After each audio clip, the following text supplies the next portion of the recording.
जी budgeting का question है जी हमारा A2 का। Gala limited manufactures one product the dural. अब ड्यूरल क्या चीज है आई डोंट नो, ड्यूरल का प्रोडक्ट का नाम है बस ये हमें पता है, ठीक है जी। तो it's sales for a 6 month period are expected to be, यानी 6 मंथ की सेल जो है वो एक्सपेक्टेड कर रहे हैं 2011 से ऑनवर्ड्स। जुलाई में कितनी है जी 800, अगस्त में 1050, सितंबर में 1400, अक्टूबर में 1100, नवंबर में 950, दिसंबर में 850।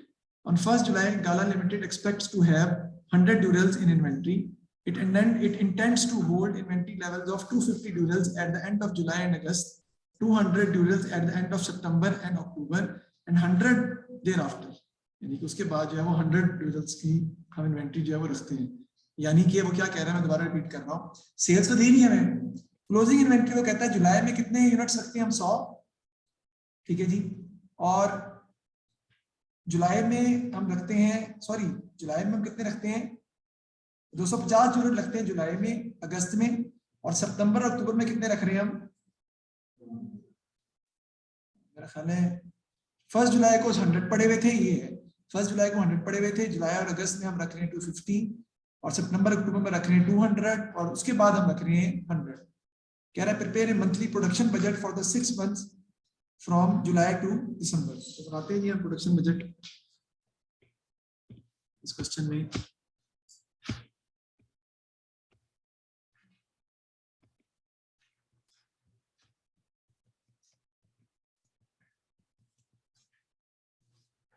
बनेगा जी जुलाई का,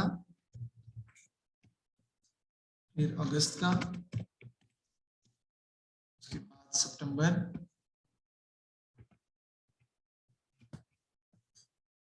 उसके बाद अक्टूबर, फिर नवंबर है जी आपका,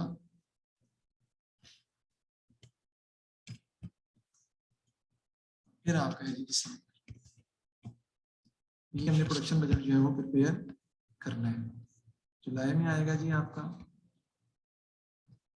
अगस्त में आएगा, सितंबर में, अक्टूबर में, नवंबर में, दिसंबर में, 6 महीने है ना पूरे। अब प्रोडक्शन बजट में सबसे पहले हम क्या लिखते हैं जी, यूनिट सेल्स, यूनिट सोल्ड, उसमें हम क्या ऐड करते हैं जी, क्लोजिंग यूनिट्स। प्रोडक्शन बजट का फॉर्मेट है, और उसमें से हम लेस कर देते हैं ओपनिंग यूनिट्स। अब यूनिट सोल्ड कितने हैं वो तो बात की बात है, लेकिन हमें ये पता है कि हमने इसमें से जो ओपनिंग यूनिट्स हैं वो हमने जो है वो लिखने हैं यहाँ पर, ताकि हम ओपनिंग यूनिट्स जो है वो माइनस कर सकें। मैं जरा इसको दोबारा लिख लेता हूँ थोड़ा और मजीद नीचे करके ना हो।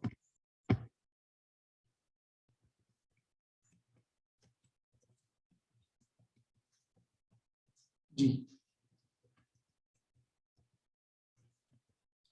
यूनिट सोल्ड देखते हैं जी कितने कितने दिए हुए क्वेश्चन में, सारे लिख लेते हैं डाटा जो दिया है हमें। यूनिट सोल्ड दिए हुए 800, 1050, 1400, जुलाई में है जी 800,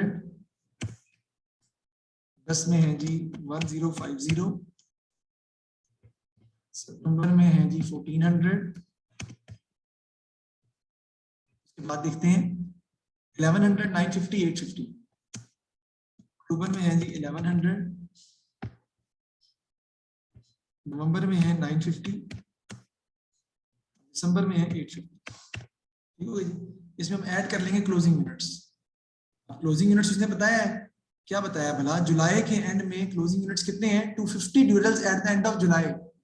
जुलाई के एंड में 250 यूनिट्स हैं आपके पास, हम लिख लेंगे कि जुलाई के एंड में क्लोजिंग यूनिट्स कितने हैं, 250। ये ऐड कर देंगे तो आपके पास टोटल यूनिट जो आ जाएंगे 250 ऐड करके 1050, और ओपनिंग कितने हैं जुलाई के में, उसने क्वेश्चन में दिए हैं वो कितने हैं 100, वो माइनस कर देंगे आप, तो आपके पास प्रोडक्शन बजट जो है वो आ जाएगा जुलाई का, जो भी यूनिट्स प्रोड्यूस्ड आपके निकलेंगे। हम देख लेते हैं जी, इधर आपके आ जाएंगे जी यूनिट्स प्रोड्यूस्ड। ठीक हो गया जी। तो 1050 में से 100 माइनस करें तो क्या आता है भाई, 950। 950 आपका प्रोडक्शन बजट बन गया किसका, जुलाई का। आगे देखते हैं नेक्स्ट। आगे हमने बनाना है अगस्त का। तो अगस्त में आपके पास जो दिया हुआ है वो कितना है जी, 1050 आपके पास सेल्स हैं। उसमें क्लोजिंग यूनिट्स ऐड कर देंगे। क्लोजिंग यूनिट्स कितने हैं हमारे अगस्त के भी, 250 ही हैं, राइट। ऐड कर दें तो कितने हो जाएंगे आपके पास ये टोटल 1300। इसमें से ओपनिंग माइनस कर देंगे बेटा, जो पिछले के क्लोजिंग है वो अगले के क्या बन जाएंगे, ओपनिंग। तो आपके पास यूनिट्स प्रोड्यूस जो है वो आ जाएंगे 1050। ये इस तरह चलेगा ना, ये ओपनिंग जो है वो अगले का, ये देखें ये जो क्लोजिंग है वो इस तरह से अगले के बनते जाएंगे और हम उसको लिखते जाएंगे, ठीक है। डायगोनल इसे कहते हैं, डायगोनल जाना है आपने। सितंबर में देखते हैं, सितंबर में कहते हैं जी कि सितंबर में 200 एट द एंड ऑफ सितंबर, सितंबर के एंड में हमारे पास 200 यूनिट्स हैं, 1400 यूनिट्स सोल्ड हैं। एंड पे जो आपके पास बचते हैं वो आपके हैं 200,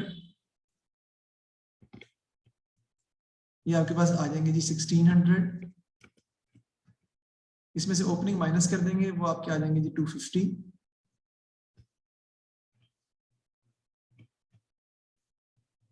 तो आपके पास ये आ जाएगा 1450 यूनिट्स प्रोड्यूस्ड आ जाएंगे आपके पास किसके, सितंबर के। अक्टूबर के देख लेते हैं हम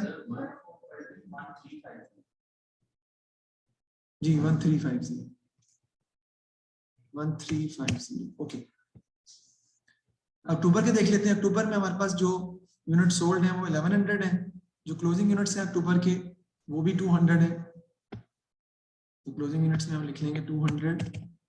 टोटल आपके पास जो आ जाएगा ये आ जाएगा 1300। ओपनिंग आपको पता है जो पिछले महीने के क्लोजिंग है वो अगले महीने क्या बन जाएंगे, ओपनिंग विच इज 200। तो आपके पास यूनिट्स प्रोड्यूस जो है वो 1100 आ जाएंगे अक्टूबर के, सही है ना। अब इससे नेक्स्ट हम आगे देखते हैं कि हमारे पास यूनिट्स कितने हैं नवंबर में। नवंबर में हमारे पास 950 यूनिट्स हैं और नवंबर में वो कहता है कि देयर आफ्टर 100 क्लोजिंग यूनिट्स आपने ट्रीट करने हैं। 950 में 100 में ऐड कर दूंगा, मेरे पास टोटल जो आ जाएगा वो आ जाएगा 1050। इसमें से ओपनिंग माइनस कर दूंगा, जो पिछले साल के क्लोजिंग है वो अगले साल की ओपनिंग बन जाएंगे 200। मेरा आंसर कितना आ जाएगा 850 मेरे पास यूनिट्स प्रोड्यूस आ जाएंगे। अब दिसंबर के देख लेते हैं। दिसंबर के 850 सेल हो रहे हैं और क्लोजिंग में कितने होंगे, 100 ही होंगे, क्योंकि वो कह रहा है 100 देर आफ्टर आपके 100 ही रह रहे हैं। टोटल में आपके आ जाएंगे जी 950।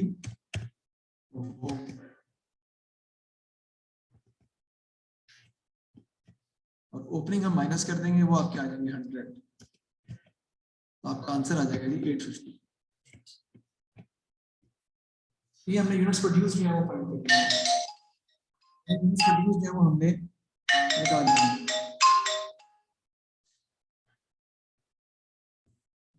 ठीक है जी, आगे देखते हैं हम अब क्या है।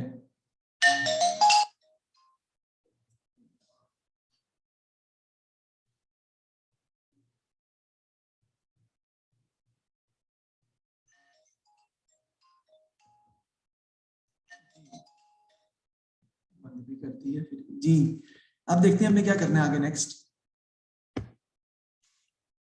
है कि हमारा प्रिपेयर मंथली प्रोडक्शन बजट बना ली है। नेक्स्ट कहते हैं जी each dural require 2 kilos of raw material, ठीक है, until 31 August this is expected to cost 4 per kilo and 4.5 from 1 September to 30 November and 5 per kilo there after.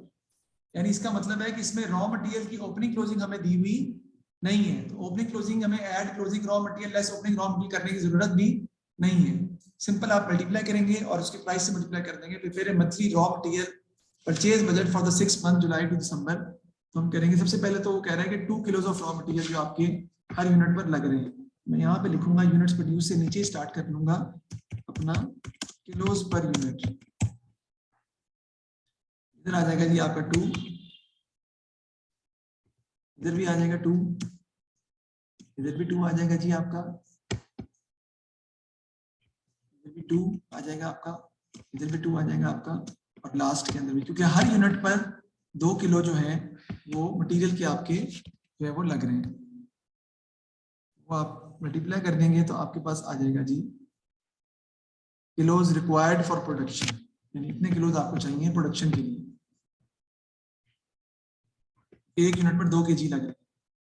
ये जो आपका आ जाएगा, ये आ जाएगा किलो रिक्वायर्ड और प्रोडक्शन। ठीक है जी, तो जरा मल्टीप्लाई करके बताएं कितने कितने आते हैं जी ये आंसर्स जी। 1900, 2100,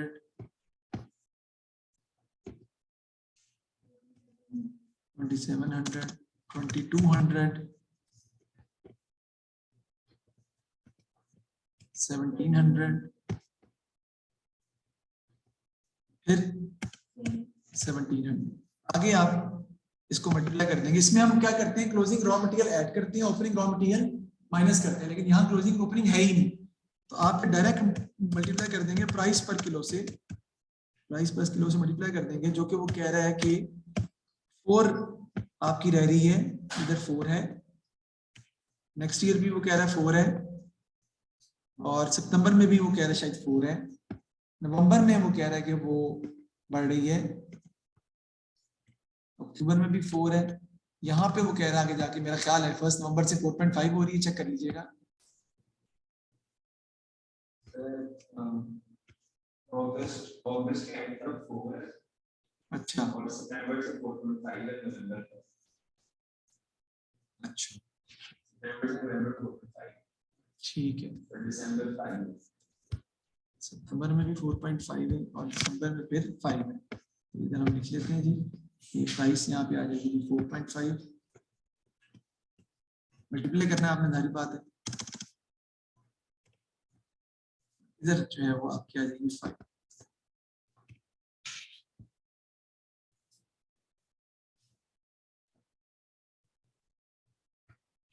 तो ये आपके पास परचेजेस आ जाएंगे, परचेजेस यानी कि raw material purchases, purchases in dollars आ रही हैं आपकी जी। तो ये कितनी आती है जी, 7600,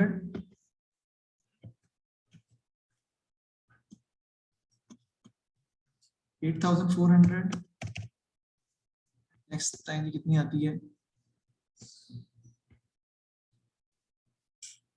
150, 12150, 9900,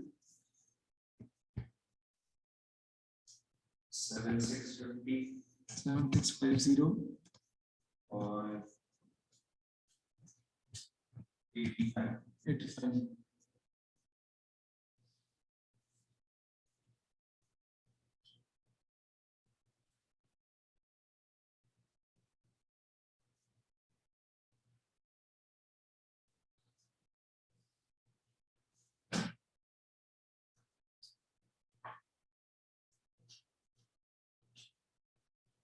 ठीक हो गया जी। ये हमने सवाल जो है ना अपना कर लिया है। इसके बाद जो क्वेश्चन में वो कह रहे हैं वो डिफरेंट बात कर रहा है, वो कह रहा है all selling price of each ड्यूरल जो है वो 190 है जुलाई में, अगस्त और सितंबर में वो कहता है 200 each thereafter, 190 each in July, August and September, and 200 thereafter, यानी जुलाई में एक ड्यूरल की प्राइस 190 है, बेचते हैं हम, अगस्त में 190, सितंबर में भी 190 है, उसके बाद अक्टूबर नवंबर दिसंबर में 200 हो जाती है। 50% of the debtors pay in the month following sale and receive a 4% cash discount, and the remainder pay in the second month following sale. तो ट्रेड रिसीवेबल बजट बनाने का क्या है वो हम बाद में डिस्कस करेंगे कि ट्रेड रिसीवेबल बजट हम कैसे बनाते हैं या किस तरीके से उसको हम सॉल्व करते हैं, उस पर हम बात फिलहाल नहीं करेंगे। नेक्स्ट क्वेश्चन देखते हैं जी हम, कहते हैं जी जी limited is a small manufacturing company which operates a budgetary control system. The following information is available. The budgeted sales in units for the first 5 months of 2019 are expected to be January, February, March, April, May की sales देनी है. Inventory of finished goods at 1st January is expected to be 10% of the budgeted January sales. यानी कि जो opening inventory है ना जनवरी की, 1 जनवरी, ठीक है जी, वो 10% है जनवरी की सेल्स का, ओपनिंग जनवरी की सेल्स का, ओपनिंग जनवरी की सेल्स का 10% है। इसका मतलब है दिसंबर की जो क्लोजिंग इन्वेंट्री है वो कितनी होगी, सवाल में देख के बताएं ध्यान से। जनवरी की सेल्स कितनी है, 3500, जनवरी की सेल्स का 10% 350 जनवरी की ओपनिंग इन्वेंट्री है, तो दिसंबर की क्लोजिंग इन्वेंट्री कितनी होगी 350। इसका मतलब है दिसंबर की क्लोजिंग इन्वेंट्री जो है वो जनवरी की सेल्स का 10% है। ओके हो गया, क्योंकि वही तो बननी है। इसका मतलब है अगले महीने की सेल्स का 10% पिछले महीने की क्लोजिंग इन्वेंट्री। ये पॉइंट इसमें यहाँ पे समझना जरूरी है सवाल में। यानी जनवरी की सेल्स का 10% जो है वो दिसंबर की क्लोजिंग है। फरवरी की, जनवरी की क्लोजिंग कितनी होगी? फरवरी की सेल्स का 10%। फरवरी की क्लोजिंग कितनी होगी? मार्च की सेल्स का 10%। मार्च की क्लोजिंग कितनी होगी? अप्रैल की सेल्स का 10%। और अप्रैल की क्लोजिंग कितनी होगी? मई की सेल्स का 10%। आगे जी, the monthly closing inventory of finished goods will be maintained at the same percentage of the following month budgeted sales। बता देंगे उसको, कहता है कि जो क्लोजिंग इन्वेंटरी है वो भी अगले महीने की सेल्स का 10% ही है। लेकिन अगर ये स्टेटमेंट ना भी देता तब भी हम सवाल सॉल्व कर सकते हैं, उसके लिए मैंने बताया। There is a maximum inventory holding of 450 units. ये क्या कह रहा है?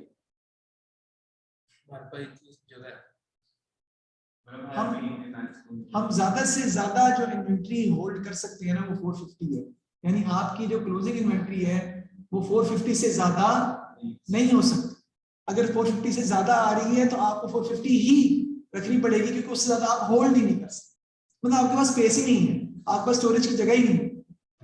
उसने क्या, prepare the production budget in units for each of the following month from January to April. बनाते हैं प्रोडक्शन बजट इसका हम, ये हमारा कैसे जो है वो बनेगा। इसको हम सॉल्व करके देखते हैं किस तरीके से हमें इसको सॉल्व करना है। तो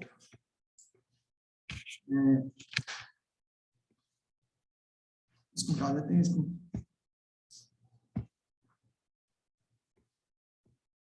ये है जी आपका जनवरी से मई तक का 5 मंथ्स का कह रहा है ना, नहीं 4 मंथ्स का कह रहा है, वो जनवरी से अप्रैल का कह रहा है।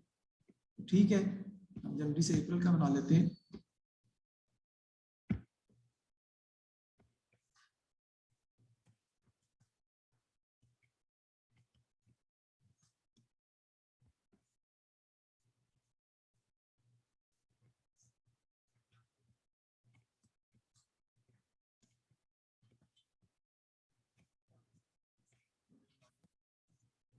इसको हम देख लेते हैं जी।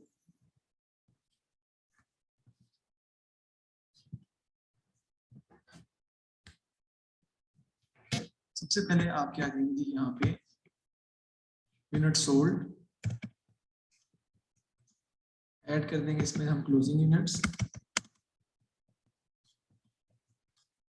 और लेस कर देंगे इसमें से हम ओपनिंग यूनिट्स।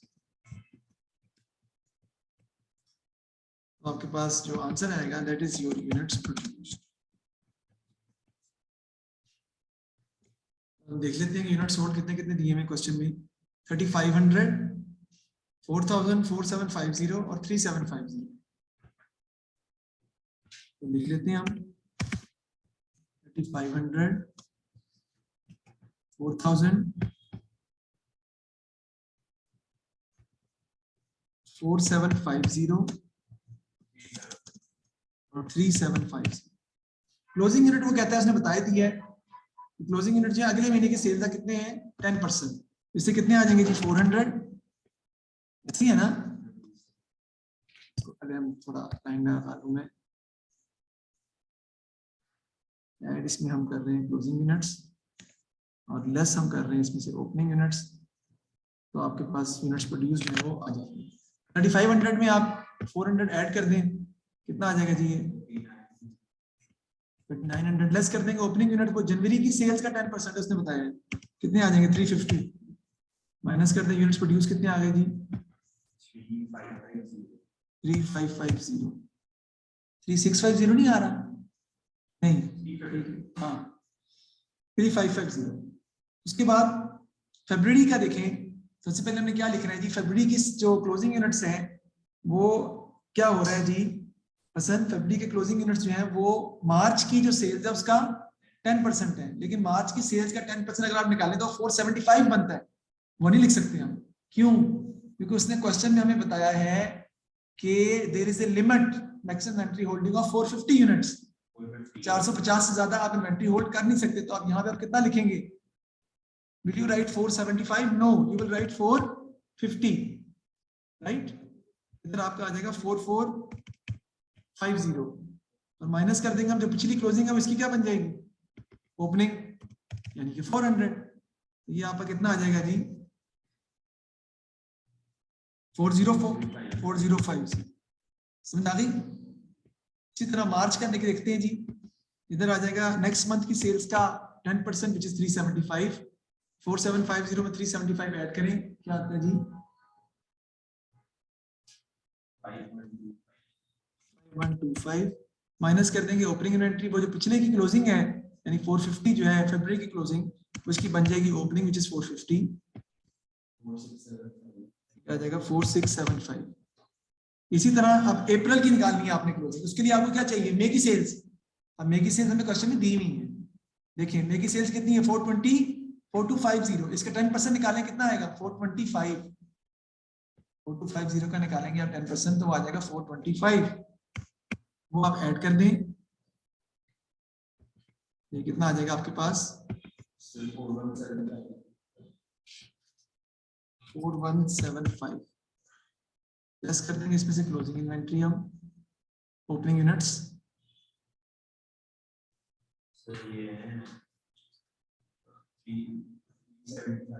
हाँ जी 375 जो पिछली क्लोजिंग है उसकी ओपनिंग 38। ये हमने प्रोडक्शन बजट बना लिया है हमने अपना, स्पेशली इस क्वेश्चन के ऊपर this is going to be our production budget हमने बना के दिखा दिया। इसमें देखते हैं हम state 3 advantage and 2 disadvantage of operating a budgetary control system. Advantage तो आपको पता ही है, planning, coordination, motivation, communication, control, yes ठीक है जी। और डिसएडवांटेजेस क्या है, एक तो ये एक्सपेंसिव टेक्निक है, एस्टिमेट्स होते हैं बिल्कुल, to soon, we expect to soon of budgeting, जबकि रिजल्ट्स इसके थोड़ी देर बाद आना शुरू होते हैं, स्लैक इन बजटिंग भी है मैंने बताया था आपको, ठीक है जो रॉन्ग मोटिव्स के लिए इस्तेमाल होता है, ये चक्कर है। प्रिपेयर द प्रोडक्शन बजट, उसके बाद कहता है जी each unit produce require 3 kilos of raw material which is expected to cost 2 per kilo, ठीक है जी 3 किलो लग रही है एक यूनिट पर और 1 किलो की कॉस्ट 2 पर किलो है। The opening inventory of raw material 1st January expected to be 200 kilos. The closing inventory of raw material expected to remain the same for January. It is then expected to increase by 10% for February and further 10% for March. After that, it will remain unchanged. Prepare the purchase budget in both kilos and dollars for each of the 4 months from January to April. हमने purchase budget बनाना है इसी का, तो इसी से आगे हम purchase budget use करते हैं, स्पेशली कीपिंग इन माइंड कि इसमें ओपनिंग क्लोजिंग हमें दी हुई है। सबसे पहले क्या आ जाएगा किलोस पर यूनिट, किलोस पर यूनिट कितने हैं जी, देखिए वो तो एक ही उसने दिया हुआ है, वो है 3 पर किलो, तो यहाँ पे आपका आ जाएगा जी 3, इधर भी आप लिख देंगे जी 3 आ जाएगा, इधर भी 3 आ जाएगा और अगले पार्ट के अंदर भी हम 3 जो है वो लिख देंगे। इसका हम किलोज पर यूनिट के हिसाब से इसको हम मल्टीप्लाई कर देंगे, तो आपके पास जो आंसर आएगा वो क्या है, केजी रिक्वायर्ड फॉर प्रोडक्शन,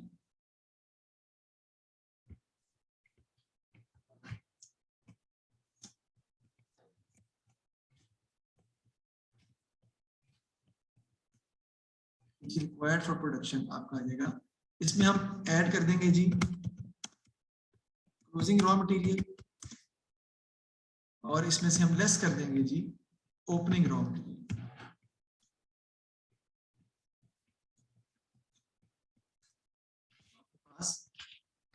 है वो परचेजेस जो है वो आपके पास आ जाएंगे।